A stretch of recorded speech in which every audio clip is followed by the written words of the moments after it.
2014 Mazda 6 electrical problems.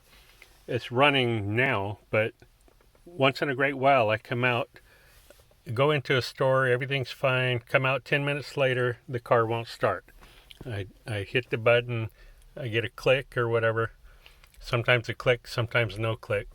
Sometimes the gauges look dead, other times the gauges are bouncing wildly.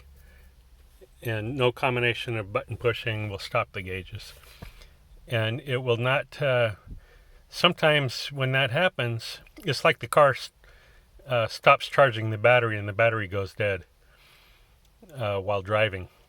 The car actually stopped in the middle of the road on my wife one time, and it wouldn't jump.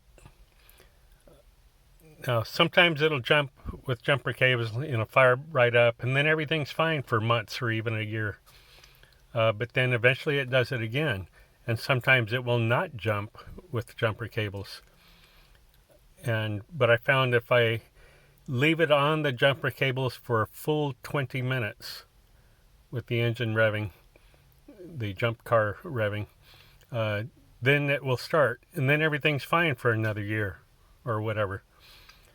There's no rhyme or reason to why it suddenly stops charging the battery and lets the battery go dead, or if that's even what's happening.